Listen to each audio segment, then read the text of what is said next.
tentang kesalahannya beberapa waktu yang lalu. Betul tidak? Nah, kita harus berubah. Sekarang kita lihat kembali kisah ini. Saya kagum, saudara. Ketika Tuhan Yesus menyatakan Petrus jadi gembala, itu luar biasa. Saya beri contoh begini. Ini kalau saya bicara soal perusahaan. Kalau ada seorang direktur, pemilik sebuah perusahaan, ya, punya produk menjual ini.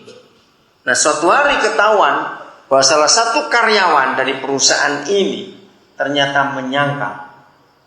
Menyangkalnya begini, kepada beberapa pelanggan perusahaan ini, karyawan saudara berkata, jangan beli produk perusahaan ini tipu-tipu, istilah begitu. Ini bohong, ini palsu. Nah, tapi dia tetap kerja di situ dengan saudara, masih terima gaji normal. Nah, akhirnya beberapa pelanggan jadi nggak mau beli dari perusahaan saudara. Nah, setelah ketahuan, dia malu, karyawan saudara malu, terus dia ngundurkan diri. Ya sudah, dengarkan ini. Suatu hari karyawan itu balik kepada saudara untuk minta kerja lagi. Kira-kira kalau saudara diapakan karyawan kayak gini? Diterima atau enggak? Jawab, diterima atau tidak? Masih tidak, no? Masih banyak yang lain kok. Nah, dibenarkan. Dengarkan ini. Kalau saudara adalah Tuhan Yesus sebagai direktur tadi itu, maka saudara akan terima karyawan itu. Ini kisah di Kejadian Yohanes 21 tadi. Maka saudara akan terima dia, langsung berkata, baik, karena kamu sudah balik ke sini, aku terima kamu. Nah, langsung jabatannya, kamu manajer sekarang. Gila nggak itu? Coba jawab, gila ini direktur. Gila sekarang. Saudara menjadi gembala, aku angkat Petrus, hai semua gembalakan domba-domba. Itu kedudukan yang luar biasa.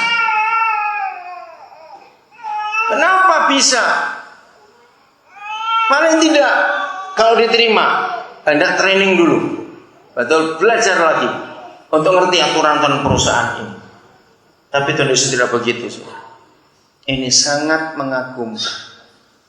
Saudara, milikilah hati itu. Miliki hati itu. Lagi sekali suami istri, perhatikan ini. Jangan pernah memberi kesempatan kepada iblis untuk merusak pernikahan kita. Hanya kita selalu mengingat kesalahan pasangan kita. Jangan. Belajarlah untuk melihat hal-hal yang baik yang dikerjakan. Oke? Yohanes pasal 20 ayat 23. Nah, ini yang saya katakan tadi, gereja kehilangan kuasa bukan karena tidak ada doa puasa, enggak ada jadwal doa pagi, enggak ada jadwal doa malam, bukan. Gereja kehilangan kuasa ketika gereja tidak mau mengampuni. Dan ini ayatnya, Yohanes 20 ayat 23. Tuhan Yesus berkata kepada siapa di sini? Ayo saya tanya, Tuhan Yesus berkata kepada siapa di sini? Kepada murid-muridnya. Siapa itu murid-muridnya? Ayo, siapa itu murid-muridnya? Kita semua, gerejanya ini murid-muridnya. Dan apa yang dikatakan? Ini hukum yang hebat sekali. Inilah kuasa gereja. Jikalau kamu bagaimana? Mengampuni dosa. Dosanya siapa? Orang. Suami itu orang atau bukan? Istri itu orang atau bukan? Orangnya sudah. Teman kita, saudara kita itu orang atau bukan? Nah, lihat ini. Jikalau kamu mengampuni dosa orang, dosanya diapakan? Diampuni. Siapa yang disuruh mengampuni? Kita. Ayo, siapa yang disuruh mengampuni? Kita. Saudara, sampai hari ini masih banyak gereja yang tidak tahu ayat ini. Karena sampai hari ini bahkan masih banyak hamba Tuhan yang tidak percaya ayat ini. Kenapa tidak percaya? Karena konsep agamawi sangat kuat. Karena semua orang pasti percaya yang bisa mengampuni dosa itu cuma Tuhan. Betul tidak? Ternyata tidak. Setelah kita dibenarkan oleh darah Yesus, maka kita pun punya kuasa untuk mengampuni dosa orang. Saudara nggak main-main ayat ini. Saya tanya baik-baik. Berarti kita punya kuasa mengampuni dosa atau tidak? Apa jawabannya? Punya. Pertanyaan berikut. Percayakah saudara bahwa di dalam diri kita masing-masing ada kuasa itu? Betul?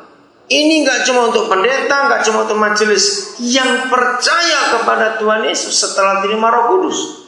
Karena ayat 19 ayat 22-nya berkata, terimalah Roh Kudus. Begitu kita menerima Roh Kudus, kita langsung diberi kuasa untuk mengampuni dosa orang. Saudara, ini menyedihkan sekali ketika gereja tidak menggunakan kuasa ini. Pertanyaan ketiga, ini penting sekali. Percayakah saudara setelah kita tahu ayat ini bahwa setiap kita bisa mengampuni dosa orang? Loh, kok diam? Percaya tidak? Percaya. Pertanyaan keempat. Kapan terakhir kali saudara pakai ini, kuasa ini? Ayo, kapan terakhir kali saudara pakai kuasa ini? Oke. Pertanyaan kelima. Kapan kuasa ini bisa bekerja dalam diri kita? Nah, jawab. Kapan kuasa pengampunan dari gereja, setiap kita adalah gereja Tuhan, mengampuni dosa orang? Kapan kuasa ini bisa bekerja? Kapan? Kalau ada orang yang bersalah kepada kita. Kalau ada orang yang menyakiti kita, kuasa ini baru bekerja. Jadi kalau ada orang bersalah kepada kita, setelah kita tahu kebenaran ini, harusnya kita bagaimana? Harusnya kita bagaimana?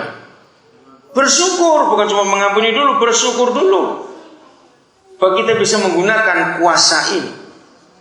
Tapi seringkali kita buat apa? Malah nambahin dosa.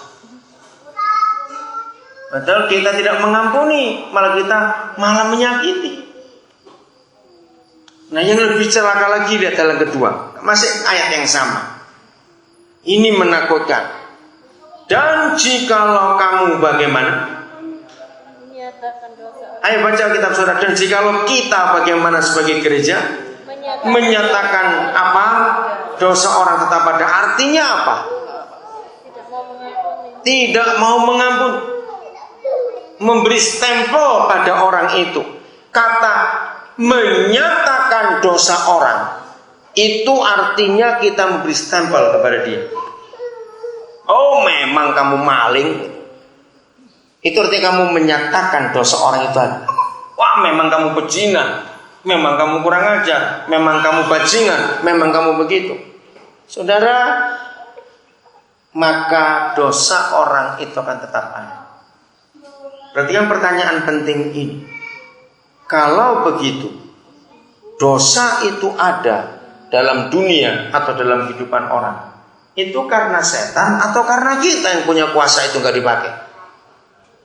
Ayo, karena siapa? Karena kita ternyata, bukan karena setan.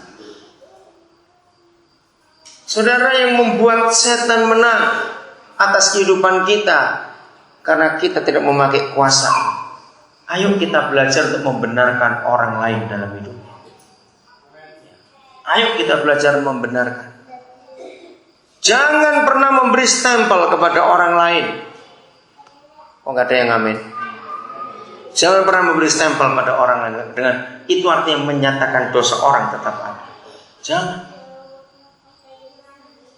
Saudara, banyak gereja belum mengerti kebenaran ini. Maka itu terjadi kekacauan yang luar biasa.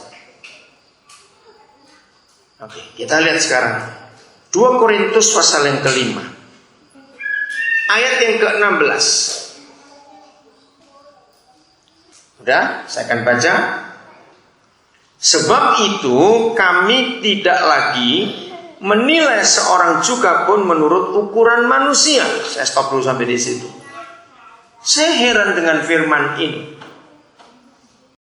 tentang kesalahannya beberapa waktu yang lalu. Betul tidak? Nah, kita harus berubah. Sekarang kita lihat